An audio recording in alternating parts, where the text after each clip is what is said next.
सप्रेम नमस्कार मित्रों, मैं कुलकर्णी विजय कुमार मधुकर आपके सम्मुख आज केदारनाथ सिंह तार सप्तक के कवि, तीसरे तार सप्तक के कवि,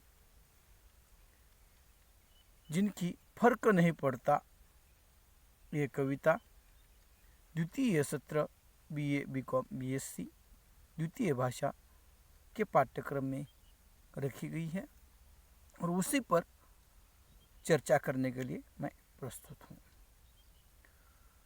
तो कविता का नाम है फर्क नहीं पड़ता। तो कविता में वर्तमान समय में जो मनुष्य द्वारा जो सही जा रही जीवन पद्धति, अजनबीपन की पीड़ा, संवेदनहीनता, अलगाव की स्थिति, यह सारी जो स्थितियां है उसे कविता के माध्यम से प्रस्तुत किया गया है और उसे कविता का पाठ करते करते आपके सामने मैं प्रस्तुत करने जा रहा हूँ। तो कविता का नाम फर्क नहीं पड़ता। हर बार लौटकर जब अंदर प्रवेश करता हूँ, मेरा घर चौंक कहता है बधाई। ईश्वर, ये कैसा चमत्कार है, मैं कहीं भी जाऊं फिर लौट आता हूँ। सड़कों पर परिचय पत्र मांगा नहीं जाता, न शीशे में सबूत की जरूरत होती है। और कितनी सुविधा है कि हम घर में हो या ट्रेन में, हर जिज्ञासा एक रेलवे टाइम टेबल से शांत हो जाती है। कवि प्रस्तुत कविता में मनुष्य जीवन का जो संवेदनहीन, भावहीन, अपने रिश्तों से दूरी बनाए रखना या रिश्तों से कट होना, इस तरह से जो स्थितियां है उसे प्रस्तुत करते हुए अपनी जो मनोदशा है, जो विचार है, उसे प्रस्तुत करते हुए वह कहता है, जब मैं अपने ही घर में बाहर से आता हूँ तो घर में कोई व्यक्ति नहीं है, कोई रिश्तेदार नहीं, कोई अपना नहीं है जो मुझे प्रेम से मेरा स्वागत करे, मुझे अपना कहे। और जब बाहर से हम आ जाते हैं, थकावट महसूस करते हैं, सामाजिक जो उपद्रव है या मेहनत है या समाज में जीवन जीते हुए जो पीड़ा है, उससे राहत पाने के लिए मनुष्य घर में आ जाता है, घर में रहता है, घर में सुकून होता है, चैन होता है। लेकिन वर्तमान जीवन शैली में वहाँ पर अपने घर में ही ऐसी स्थितियाँ हो गई है जो मनुष्य को वहाँ पर समझने वाला कोई नहीं है, उसके रिश्ते टूट गए हैं, रिश्तों में भाव नहीं है, अपनापन नहीं है, प्रेम नहीं है, ऐसी स्थिति हो जाती है।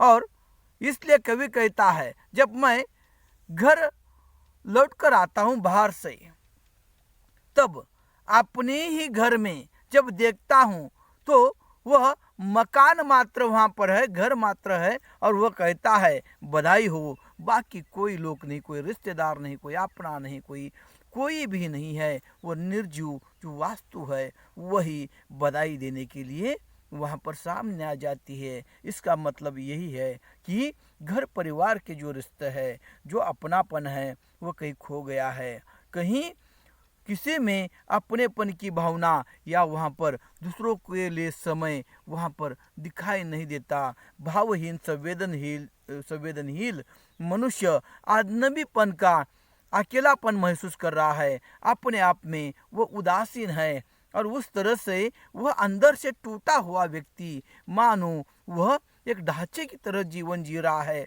ये स्थितियाँ बनती जा रही है और इसलिए कवि कहता है, हर बार लौटकर जब अंदर प्रवेश करता हूँ, मेरा घर चौंक कहता है बधाई। यानी मात्र जो वास्तु है, मकान है, वही बधाई देती है, घर में और कोई लोग नहीं है।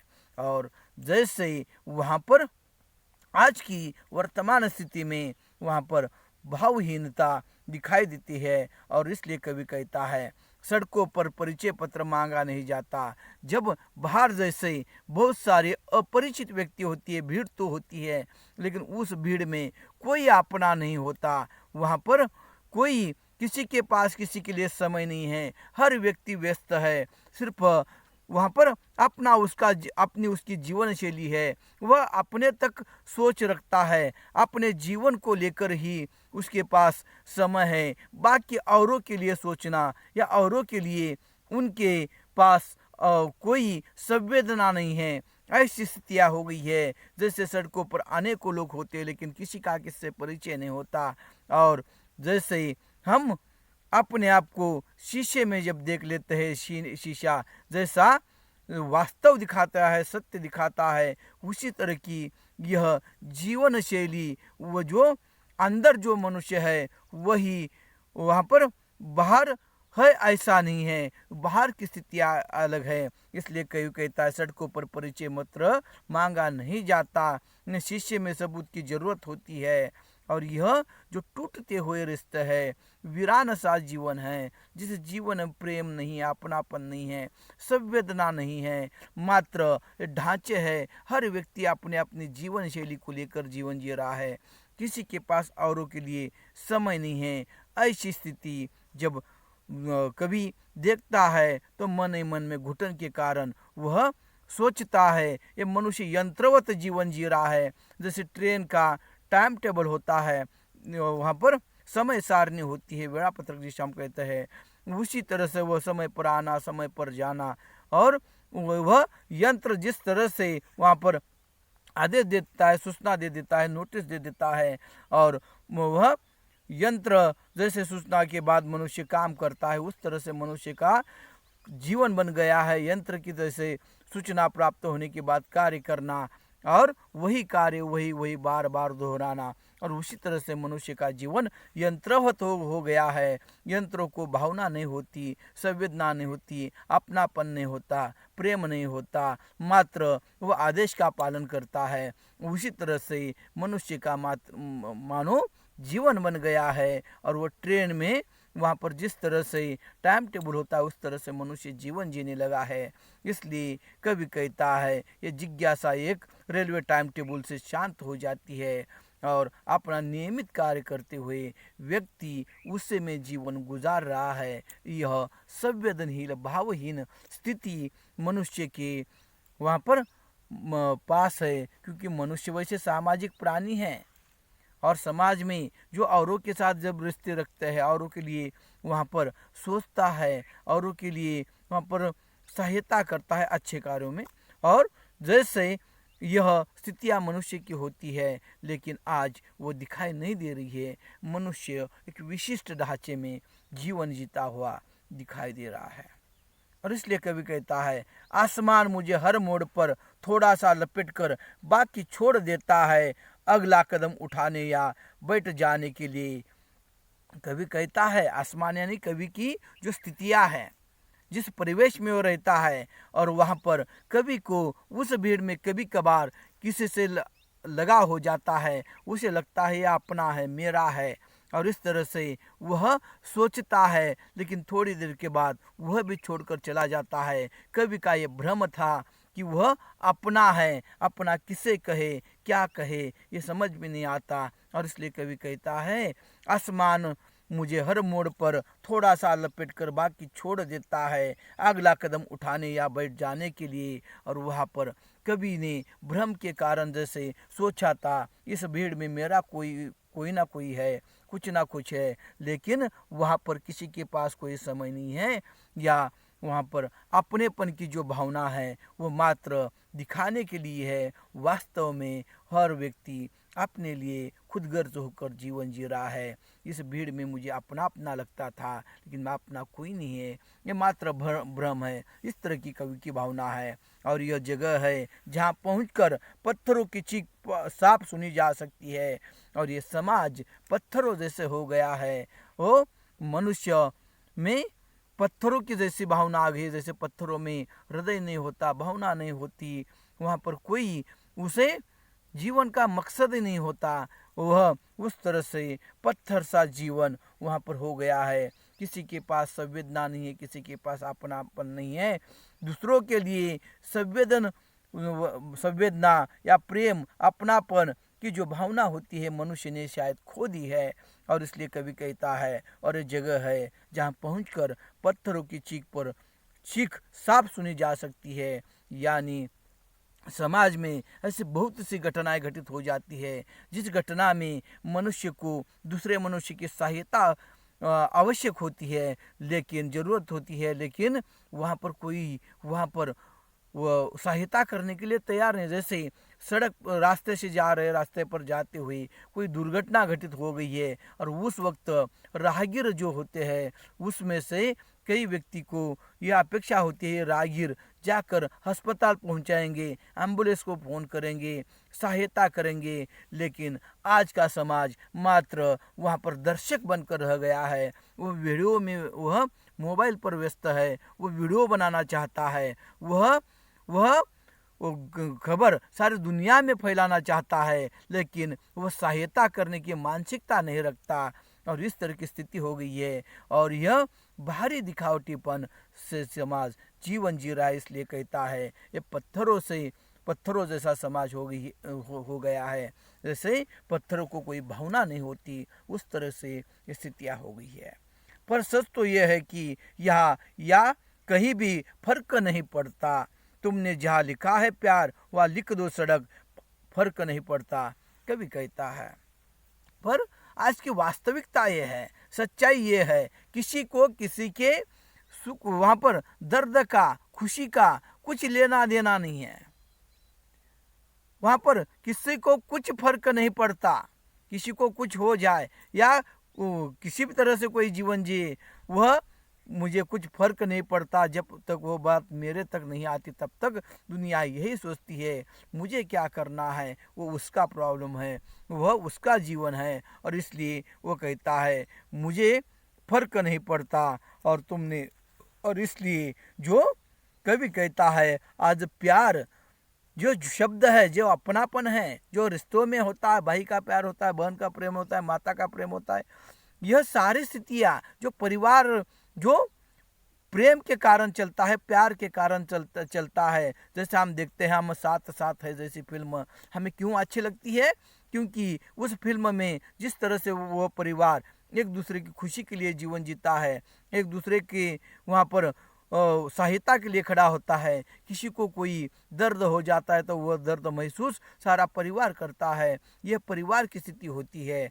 और वह उसी तरह से होना चाहिए। लेकिन आज वहाँ पर मनुष्य उस सड़क जैसा बन गया है जिस सड़क को कोई संवेदना नहीं होती, कोई भावना नहीं होती, कोई अपनापन नहीं होता। चाहे उसे खोदो, तोड़ो, प्रहार करो उस सड़क पर, उसे कुछ संवेदना नहीं होती। उस तरह से ये मनुष्य का जीवन बन गया है। इसलिए कवि कहता है कि वहाँ पर जहाँ पर प्यार लिखा है वहाँ पर सड़क लिख दो, यानी संवेदनहीनता लिख लो। वहाँ पर इस तरह से कवि अपनी कविता के माध्यम से आज की संवेदनहीनता प्रस्तुत करते हुए पाठकों को सोचने के लिए बाध्य कर रहा है। और इसलिए कवि आगे कहता है मेरे युग का मुहाविरा है, फर्क नहीं पड़ता। इस युग में, वर्तमान समय में हर व्यक्ति कहता है मुझे फर्क नहीं पड़ता, जो बातें हो रही होने दो, जब वो मेरे लिए नहीं है। और इस तरह से आज का समाज वहाँ पर सोचता है, अक्सर महसूस होता है कि बगल में बैठे हुए दोस्त के चेहरे और अफ्रीका के धुंधली नदियों के छोर एक हो गए हैं। और जैसे आज भी बहुत सारे मित्र वहाँ पर इकट्ठा बैठते हैं कई दिनों के बाद, लेकिन बैठने के बाद भी एक दूसरे में संवाद नहीं है। हर एक के पास वो मोबाइल है, हर एक अपने अपने विचार वहाँ पर विचारों में व्यस्त है, बैठे एक जगह पर, लेकिन किसी का किसी से परिचय नहीं है, मात्र बैठने के लिए बैठ गए हैं। हर एक व्यक्ति अपने अपने मोबाइल में व्यस्त है, कोई गेम खेल रहा है, कोई व्हाट्सएप देख रहा है, कोई अलग अलग स्थितियाँ वह अपने अपनी वहाँ पर स्थितियों में गुजर रहा है। बैठे तो एक जगह, लेकिन आपस में बातचीत नहीं है।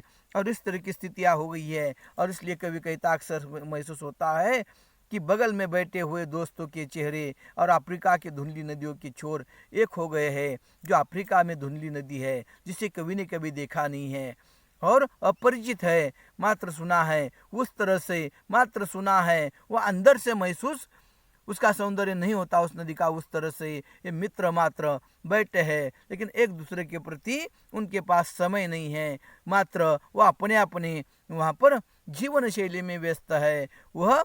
और इस तरह की स्थितियाँ कभी कहता है किसी के पास किसी के लिए संवेदना नहीं है, और भाषा जो मैं बोलना चाहता हूँ मेरी जीवा पर नहीं बल्कि दांतों के बीच की जगहों में सटी है। और इसलिए कवि कहता है अगर मैं सच बोलता हूँ तो लोगों को बुरा लगेगा, लोग उसका अपने मतलब से अर्थ निकालेंगे, लोगों को सच्चाई का सामना करने की हिम्मत नहीं है, कोई सच सुनना नहीं चाहता। और इसलिए अगर मैं कुछ कह देता हूँ तो रिश्ते टूट जाएंगे, वहाँ पर आपस में रिश्तों में खटास आ जाएगी, इसलिए मैं बात करने से डरता हूँ। इस तरह से कवि कहता है, और भाषा जो मैं बोलना चाहता हूँ मेरी जीवा पर है, और बात करते करते जो मैं कहना चाहता हूँ वो बातें मेरे अंदर ही रह जाती है, कोई खुलकर बात करना नहीं चाहता।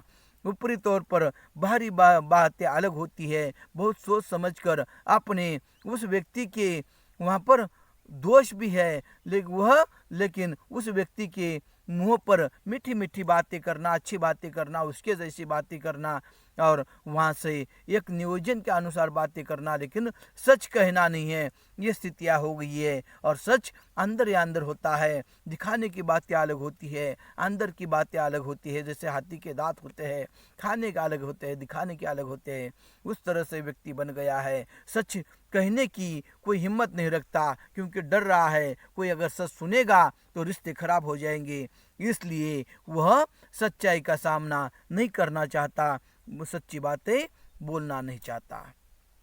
मैं बहस शुरू तो करूं, पर चीजें एक ऐसे दौर से गुजर रही है कि सामने के मेज को सीधे मेज कहना, उसे वहां से उठाकर अज्ञात अपराधियों के बीच में रख देना है। कभी अपनी बात बहस चर्चा आरंभ करना चाहता है, शुरुआत करना चाहता है, कहना चाहता है, लेकिन वह डर रहा है वहाँ पर सामने जो मेज है उस मेज को मेज कहने के बाद भी वहाँ पर उसे अपराधी माना जाएगा, गुनहगार माना जाएगा, रिश्ते टूट जाएंगे। क्योंकि सच को सच कहना आज गुनाह माना गया है। सच सच बोलेंगे मारे जाएंगे, जो राजेश जोशी कविता है, कटघरे में खड़े कर दिए जाएंगे, उस तरह की स्थितियां है। कोई सच को सच कहता है तो वह सारे समाज का दुश्मन बन जाएगा, वो सारे रिश्ते टूट जाएंगे, कोई उसके पीछे नहीं रहेगा, सब उसके तिरस्कृत करेंगे। ये स्थितियां हो गई है, और कोई सच सुनने के लिए तैयार नहीं है। कोई सच भी कहता है तो उसे अपराधी मानकर, गुनहगार मानकर उसके तिरस्कृत किया जाता है। ये स्थितियां हो गई है। इसलिए कुछ सच भी कहना इतना आसान नहीं बना आज के माहौल में। इसलिए कवि कहता है मैं बहस शुरू तो करूं, पर चीजें एक ऐसे दौर में गुजर रही है कि सामने के मेज को सीधे मेज कहना, उसे वहां से उठाकर अज्ञात अपराधियों के बीच में रख देना, यानी सच को सच कहना भी आज गुनाह माना जाता है। ये स्थितियां हो गई, कोई सच कहता है तो बर्दाश्त नहीं होता, उसे फिर सच कहने वाले को अपराधी माना जाता है, उसे तरह तरह से पीड़ा दी जाती है, तरह तरह से उसके पैर खींचे जाते हैं, अनेकों प्रकार उसके साथ किए जाते हैं उसे बर्बाद करने के लिए। सारी वह जो झूठा माहौल है इकट्ठा हो जाता है। उस तरह की आज की स्थिति है। कोई सच कहता है तो बर्दाश्त नहीं किया जाएगा।